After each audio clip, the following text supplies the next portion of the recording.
I'm 32, living alone in a rural house with only a few neighbors half a mile down the road. We talk sometimes, but mostly I keep to myself and only head into town when necessary. Since I'm semi-retired, my days are quiet, mostly spent around the house unless I'm doing contract work for a few months out of the year. This happened during late fall, when I was packing up my equipment from the yard and moving everything into the shed before winter set in. As I was stacking up tools and lawnmowers, I saw something strange.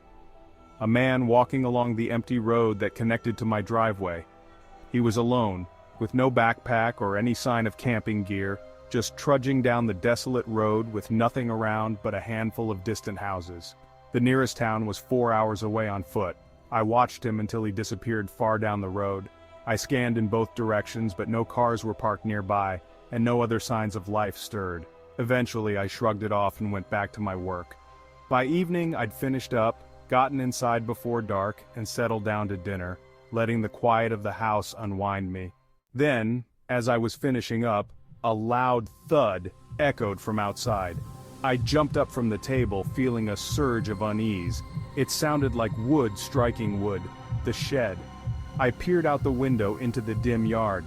The shed door was wide open, though I was certain I had closed it tight earlier. The door was old, sure, but it had never popped open on its own before. Reluctantly, I grabbed my rifle and headed out, confident it would just be an animal, though I couldn't shake the feeling gnawing at the back of my mind. As I walked toward the shed, the night air was heavy with silence. The fields around were dead still, not a single creature rustling. When I reached the shed, I flicked on my flashlight and aimed it inside. Nothing seemed out of place. I stepped in, scanning every corner, even checking behind a few boxes, but nothing. I latched the door firmly and started back, my footsteps echoing on the frosty grass. But as I neared the house, that sense of unease tightened into dread. I picked up my pace, got to the front door, stepped inside, and locked it behind me. Taking a deep breath, I turned on the hallway light and froze. On the floor were dirty shoe prints, a line of them leading down the hall all the way to the spare bedroom at the end. My pulse hammered as I gripped the rifle tighter and inched down the hall, every step feeling slower and heavier than the last. Finally, I reached the door and pressed my ear against it, faint but unmistakable. I could hear breathing from the other side. Suddenly, the door handle twisted from my grip and the door swung open. I staggered back, holding the rifle up as a man stood before me, rage twisting his face. In his hand was a massive metal shovel raised like a weapon. We stared at each other, both frozen. He looked ready to charge, but seeing the rifle pointed at him, he stopped. I yelled for him to back off, trying to sound confident, but my voice trembled with terror. He held my gaze, his expression never wavering, still holding the shovel with a terrifying grip. Time seemed to stretch in that charged silence. I wanted to call the cops, but they'd take at least an hour to get here. I couldn't risk holding him here that long, nor did I want to. In a flash, the man threw the shovel at me. I jumped back just as he ducked back into the room, sprinting to the window. I rushed forward, watching as he started crawling out, and though part of me wanted to stop him, I couldn't bring myself to get any closer. He leapt out and vanished into the field, swallowed by the empty, dark night. To this day, I don't know who he was, what he was after, or why he was there. He's never been identified, and I often wonder, if I hadn't had my rifle with me, or if he'd caught me off guard, would I even be here to tell the story? I was 18 at the time, and it was the beginning of summer, so I was off from school and didn't have a job.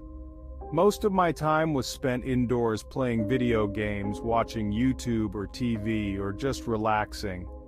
My parents were out of town for a few days, leaving me with the house. This wasn't anything new and never a big deal. Sometimes I'd invite friends over or something, but that night, I was just enjoying the time to myself. I was watching a rerun of one of my favorite shows on Netflix while also scrolling through my phone. It was late, probably around 11 or 12, when there was a knock at the front door. I paused the TV and went to see who it was. At first, it didn't even register that it was so late, but luckily it hit me before I could carelessly open the door. I looked through the peephole and saw two men, dressed similarly, just standing there, waiting. I stood there, debating whether to let them know I was home by asking what they wanted. In the end, I decided to stay quiet and just watch, waiting for them to leave. A few seconds later, one of the men called out, "Hello, we're here looking to speak with Mr. and Mrs. Ian." That was my parents they were referring to, though I changed the name here for privacy. I was confused but stayed silent, knowing it was way too late for any kind of visit, even if it was important. After a minute, the two men looked at each other, exchanged some quiet words, and walked off the porch. With the outdoor lights off, I couldn't see where they went, but I hadn't seen any headlights or heard a car pull up, which had me wondering if they'd walked here, a thought that only made things feel stranger. I went back to the TV but left it on pause for a while so I could hear if they came back. Sure enough, after just a few minutes, I heard a pair of footsteps outside the house. They walked up onto the porch, but instead of knocking again, they started making their way around to the side of the house. I jumped up and ran to the back window, watching as they went through the gate and into the backyard. I ducked away from the window to avoid being seen, but I could hear them approach the back door. They started talking again, then began messing with the door handle. Taking this as my cue, I grabbed my phone and hid in the garage, dialing 911 and explaining the possible break-in happening at my house. Less than a minute later, I heard a loud pop resonate through the house as the back door slid open. The men's footsteps entered and moved straight to the stairs, heading up toward the bedrooms. I heard a door open they entered, and then it closed behind them. After that, there was only silence. I waited in the garage, my heart pounding, for what felt like the longest 10 minutes of my life, until I saw police lights and heard them pull up to the house. Once the officers were inside, there were quick footsteps upstairs, followed by the sound of the men arguing. Some officers rushed through the back door and upstairs while another opened the garage door and led me outside. The men didn't resist arrest, but they also didn't say a word about why they were there. Despite a few weeks going by and it being fairly obvious that they weren't there simply to rob the place, the only thing they were charged with was breaking and entering. To this day, it scares me that they seem to be looking for my parents, and it almost felt like they were going to wait upstairs until they came home from their trip. Sometimes I think back, wondering if I should have shown myself and if that might have stopped the break-in, but something about their behavior tells me that even if I had, they still would have forced their way in and done whatever was necessary to me if it got in the way of their plans. When I was a teenager, I lived with my mom in a small, quiet house. During my middle and high school years, she took up an overnight job, leaving me alone in the evenings. She'd leave around 8 p.m. and return by 4 a.m., like clockwork. So, most nights, it was just me. It was a few months before I graduated high school. The night started off completely normal. I said goodbye to my mom at 7:30, as always, then settled in for a few hours of video games.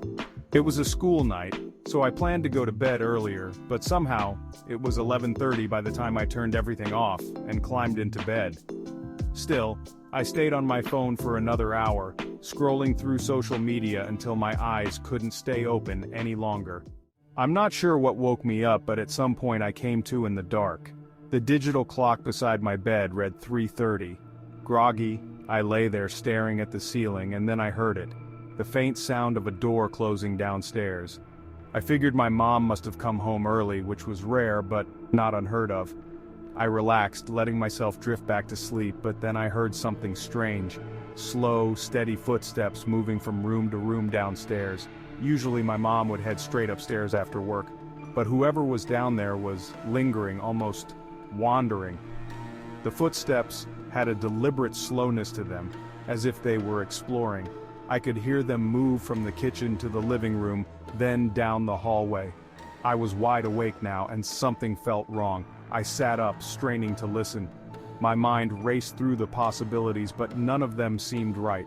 Slowly, I reached over and turned on my bedside light, hoping the glow might reveal something reassuring. Instantly, the footsteps stopped. But then, just as I was about to turn back, something caught my eye. Faint but clear on the kitchen floor was a single wet footprint. I froze, my stomach dropping. My mom would have come upstairs by now. Whoever had made that footprint wasn't her. Every instinct told me to turn back, but I had to know, I had to be sure. I moved down the stairs, one step at a time, barely daring to breathe. As I stepped into the kitchen, I looked up and felt every hair on my body stand on end. Sitting at our dining table in complete silence was a man. He wore all black, his face hidden behind a dark mask. I couldn't make out his features, but I could see his eyes staring straight at me. He didn't move, didn't say a word. He just sat there, watching. My mind raced, and before I knew what I was doing, I spun around and ran. I tore back up the stairs, slamming my bedroom door behind me and locking it. I dove for my phone and dialed 911, whispering frantically to the operator, my voice barely audible through my shaking breath. As I waited, I heard footsteps start up the stairs. Slow and deliberate, one step at a time. The operator assured me that help was on the way, but I wasn't sure how much longer I could wait. I could hear him reaching the top of the stairs, pausing right outside my door. And then, just as suddenly, he turned around. I listened as his footsteps moved back down the stairs, followed by the sound of the front door opening and closing. The silence that followed was thick and oppressive. Within moments, headlights flashed through my bedroom window. My mom's car had pulled into the driveway. I dashed outside to meet her, barely managing to explain what had happened. When the police arrived, they searched every corner of the house but found no trace of the man.